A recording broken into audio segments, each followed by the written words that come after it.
Quand je vois Marie-Danielle, je sais que je suis à Télocher. C'est toujours un plaisir de te retrouver, Marie-Danielle. Bien sûr, c'est de même, Olivier. Hein. Sans caricature cette fois-ci? Sans caricature, mais avec un spectacle de contes.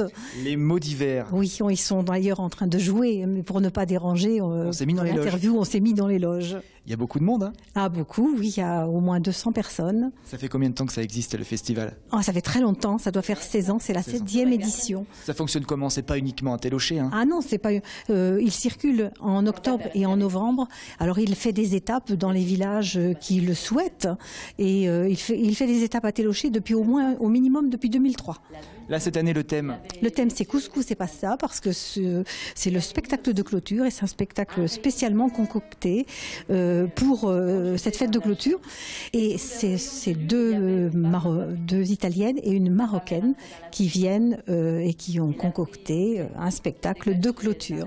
Alors donc Couscous et Pasta, d'où le titre Couscous et Pasta, parce qu'elles mélangent leur culture marocaine et leur culture italienne. Et comment ça se fait que ça a Télocher pour la finale? Je ne sais pas, Télocher a beaucoup de succès. Visiblement. Il y a 2 ans, mais il paraît que la salle s'y prête, les gens, les bénévoles, tout le monde collabore à Télocher. Il y a plein de bénévoles qui sont fédérés autour de toutes les activités de Cap Jeune. Donc c'est formidable, la bibliothèque, la mairie aussi qui est notre partenaire financier. Et puis des bénévoles amis. Donc tout ça, ça concourt et ça fait que le spectacle est une réussite, la fête est une réussite. On regarde un petit extrait? Oui. Allez, c'est parti. Vous avez jamais entendu parler du prince Chicchirito? Senti, tu mica conosceresti un re che si chiama Chicchirito? Nessuno. Est-ce que ce prince existait-il vraiment? Elle est arrivée dans une ville. Un autre prince malade. Vous me direz, c'est la 3e fois, c'est la bonne. Dans les contes, c'est comme ça, non? La 3e, c'est toujours la bonne. Non, là, c'est pas la bonne. Ah bon? Et pourquoi? Mais parce qu'on n'a pas fait tous les maladies. Tu vois, le premier avait un peu quelques problèmes, je sais pas de quel genre, un peu sexuel, un peu comme ça. Le deuxième, il était un peu muet et tout. Et le troisième, alors là, c'était un fou total. Il se cognait contre les murs et s'arrachait les cheveux. Là, la princesse Rosalba a dit, non, là je peux pas. C'est trop. Alors elle s'est recroquevillée dans un coin de la chambre. Et puis elle a regardé par la fenêtre qu'il y avait. C'était une chambre au sous-sol, sombre. Elle a regardé par la fenêtre. Elle avait une petite lumière. Alors elle est sortie. Il y avait un bois. Elle a suivi la lumière. Elle est arrivée dans une cabane. Et dans la cabane, il y avait une petite vieille qui filait. Elle filait. No, ma cosa fai? Fili a quest'ora, ma è tardi. Mais grand-mère, qu'est-ce que tu fais à cette heure-là? Il est tard pour filer. Moi je file. Et moi je file. Et tant que je file, le prince qui est là, il restera fou. Oui, un jour il s'est moqué de moi, il ne faut pas se moquer des vieilles, d'accord? Et alors moi je file. Et tant que je file, il restera vieux. Mais non, mais vous êtes fatigué. Arrêtez de filer, je vais prendre votre place. Et la vieille femme, qui était un peu aveugle et à moitié sourde, elle a cru que c'était vraiment sa petite fille. Alors, elle s'est mise à côté, et la Rosalba a pris le fil et l'a arraché avec les dents et l'a coupé. Et la vieille à côté, elle s'est réduite en poudre. Alors, elle est retournée dans la chambre. Le prince, il avait trouvé ses esprits. Il dit, mais qu'est-ce que je fais enfermé dans cette pièce? Rosalba lui a raconté. Et on peut rester comme ça pendant des heures, les écouter, c'est toujours passionnant. On voyage en Méditerranée, du Maroc à l'Italie, la Sicile.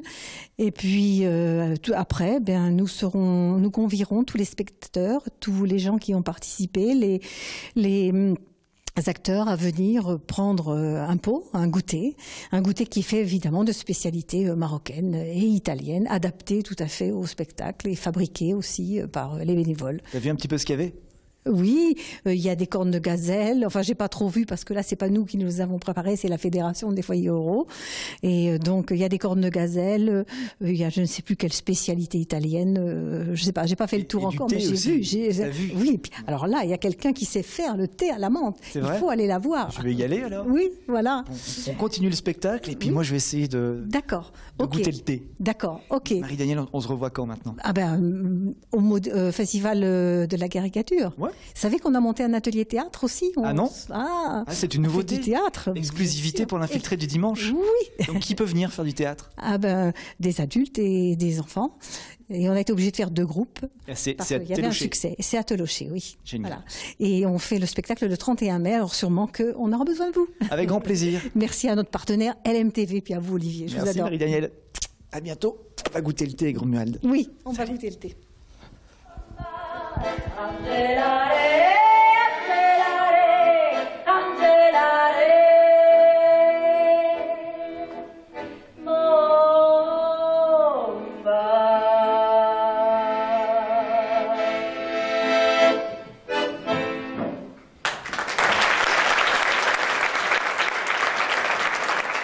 Bon, finalement, on est revenu dans la loge avec Saïda, qui prépare le thé, parce qu'on ne peut pas parler de l'autre côté. Oui, ça fait du bruit. Oui, il y a déjà les compteuses, il faut les laisser quand même compter. Oui, donc moi je suis juste en fait une personne qui souvent prépare le thé. J'allais dire dans ce genre de rencontre, j'aime beaucoup moi les mots divers, je viens assez souvent. Donc quand on a la chance d'avoir notamment des conteurs d'origine maghrébine, on me demande souvent de venir pour préparer le thé. Mais sinon moi je suis directrice d'école, donc c'est pas mon métier, rien à voir. Qu'est-ce qu'on met dans le thé? Alors, qu'est-ce qu'on met dans le thé? C'est vrai que c'est un vrai rituel, un petit peu comme souvent l'été, que ce soit en Chine, que ce soit même les Anglais, les Japonais. Donc, c'est un vrai rituel. Il faut avoir d'abord des bons ingrédients, de la bonne feuille de thé séché. Ça, c'est important, de bonne qualité. Nous, la meilleure, c'est celle qui vient de Chine. Thé vert, c'est pour ça qu'on l'appelle thé vert de Chine.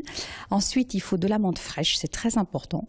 Donc, on la trouve partout maintenant, dans les jardins, on la trouve même dans nos jardins. Bon, évidemment, la plus parfumée vient du Maroc et s'appelle la variété Nana. Voilà. Nana, c'est joli. Nana, ouais, Nana, c'est menthe en arabe.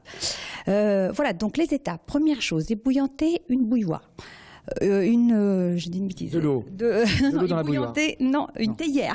Ah, une théière, d'accord. Voilà.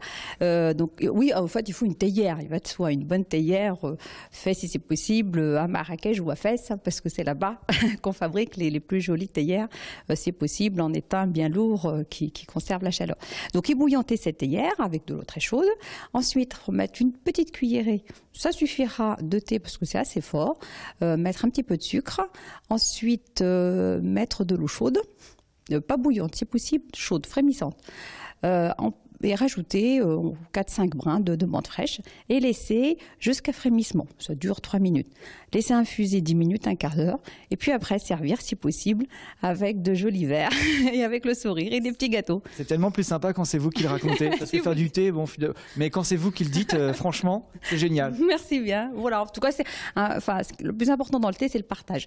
Donc il faut absolument que ce soit un moment convivial avec la famille, les amis et puis toutes les personnes qui peuvent venir. La porte est ouverte. Comme là, c'est le cas, puisque moi, je ne suis pas forcément l'association.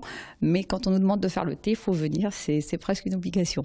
Merci infiniment. On apprend même à faire le thé dans l'infiltré du dimanche. Je vous en prie. À très bientôt. Merci, au revoir. Et bon festival Les Mots d'hiver. Merci beaucoup. À bientôt. Au revoir.